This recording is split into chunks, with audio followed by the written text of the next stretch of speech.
The 149th Open Championship at Royal St. George's is right around the corner. Golf's best. It'll tee off July 15th. In England for the Claret Jug, it'll be the 15th occasion the Open has been played at Royal St. George's, but first since 2011 when Darren Clarke won the event shooting 5 under par. Now, links courses are not for the faint of heart. Looking at the latest odds to win the Open Championship, Jon Rahm, coming off his first major victory at the U.S. Open, he is the current favorite right now, followed by Bryson DeChambeau, Dustin Johnson, Rory McIlroy. Shane Lowry is going to be there looking to defend his title. Now, keep in mind, COVID protocols in the United Kingdom, they're a little bit stricter than the States. So currently 13 golfers who were planning to play had to withdraw due to COVID-19 protocols. That includes Bubba Watson and Hideki Matsuyama. Let's welcome in our Kyle Porter to prepare us for the Open Championship. Now, Kyle, let's start with Jon Rahm, who enters as the favorite. He's looking for back-to-back major wins. Do you think he can do it? Well, I do. You know, he hasn't had a ton of success at Open Championships over the course of his career, but Jenny, he's in the last 3 tournaments that he's played, he's only been beaten by 6 guys. That includes the Memorial, where he was up by 6 in the final round, had to withdraw because he tested positive for COVID. Obviously, he won the U.S. Open, and then he finished T7, or actually, he actually finished 7th solo at the Scottish Open last week. So he's been on a run, and this is kind of the level that he's played at all year. He just hasn't seen the wins because, like at the Scottish Open, he hasn't always putted up to kind of where he's capable of existing statistically for a week. With the putter. He was outside the top 100 in putting at the Scottish Open. Otherwise, he probably would have won that as well. There's a reason he's the favorite. He's the best player in the field. He also might be the hottest player in the field. And I think he's got a real opportunity to kind of clean up this back half of the major season by winning 2 in a row. It also probably helps that he grew up playing those link golf courses. So those are tough conditions. He has a slight edge there. Now, on the flip side, we got Dustin Johnson coming into this one, trying to salvage a disappointing year. But he's one of the few players in the field who can say that he's contended at Royal St. George's before. DJ finished tied for 2nd with Phil Mickelson behind Clarke in 2011. So how do you think he fares in 2021? Yeah, that's right. You know, he had actually an opportunity to win this tournament back in 2011 when Darren Clarke went on to win. They were playing together in the final round. DJ hit a ball out of bounds on the par 5 14th hole and kind of faded away from there. But you're right, you know, he hasn't been very good this year, especially by DJ standards. He's only got 2 top 10s on the PGA Tour so far in 2021.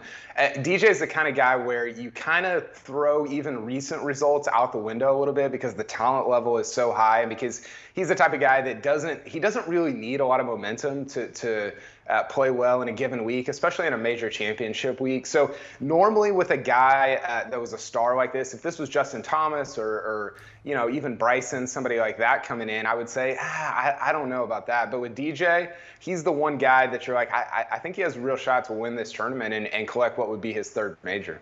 It's interesting that you say he doesn't need that momentum because he hasn't had a top 5 finish since winning the Masters by 5 last November. So it's a good thing for him. All right, we're going to move on to Bryson DeChambeau, one of the hottest players on the tour this season. He recently hired his trainer as his new caddy. Take a look at this.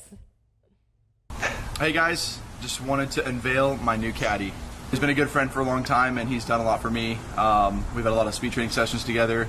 We've done a lot of fun stuff together. But here's Brian Ziegler. Go, baby! I mean, is that what you have to do to be his caddy? Is that like the move? All right, what do you think of this move and how does it play out this week at the Open Championship?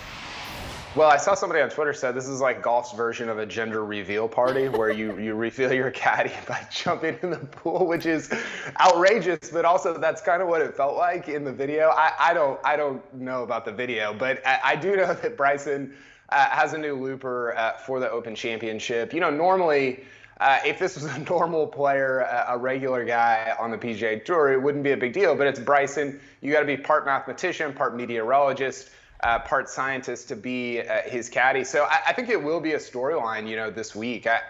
You know, Bryson, he's had an interesting year because he leads the U.S. Open with 9 holes left, and then all of a sudden he finishes outside the top 20. So, what do you do with that after he shoots whatever he shot on the back nine, 44 on the back nine there at Torrey Pines, and he hasn't been as good as he was early in the year, the last 2 months or so, but he's another guy, just the length and.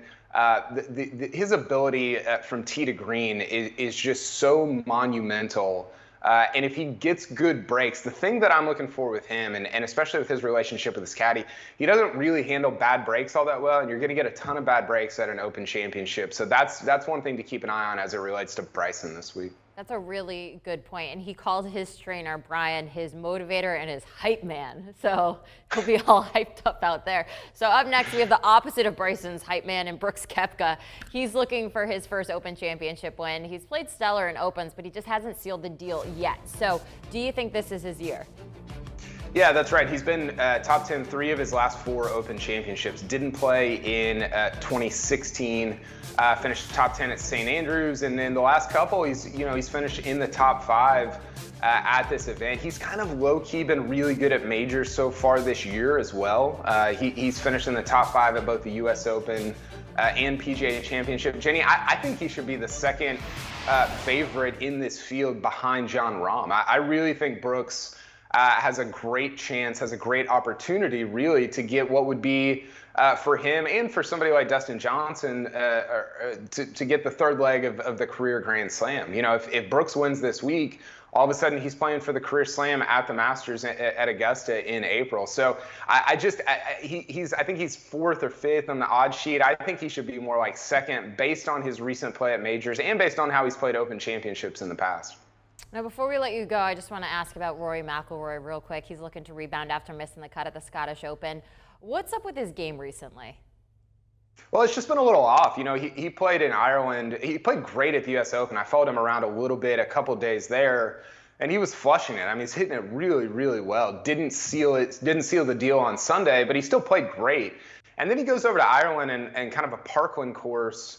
And it's the type of place that he should play well, and he just didn't. He just didn't have his best stuff, and he's finished like T56, goes to Scotland, misses the cut. He says it's close, and a lot of times it is closer than it appears. I was looking back at his results when he won the Open in 2014. He actually missed the cut at the Irish Open 2 weeks before that, played better at the Scottish Open, but he had a missed cut within 2 tournaments of winning that Open Championship. Obviously went on to win Bridgestone and then the PGA that summer as well. So he's done this in the past where he'll miss a cut, kind of play poorly, and then rebound very quickly and win a major championship, which for him would be the 5th of his career and would be really a fun capper to what's been a great major season. Yeah, it's been a while since he's won one of those majors. He did finish 25th at Royal St. George's back in 2011. Kyle, thank you so much for joining us as we preview the Open Championship. For more from Kyle, you got to tune into the First Cut podcast. First Cut takes you inside the ropes of the golf world on the PGA Tour and beyond. The latest pods breaking down that John Deere Classic and getting you prepped and ready for the Open Championship. Tune in and follow along today. Want a sports network that delivers everything that matters about the game? The highlights, the picks, the instant analysis. No yelling, no fake debates, no politics. Hit the subscribe button and never miss a moment.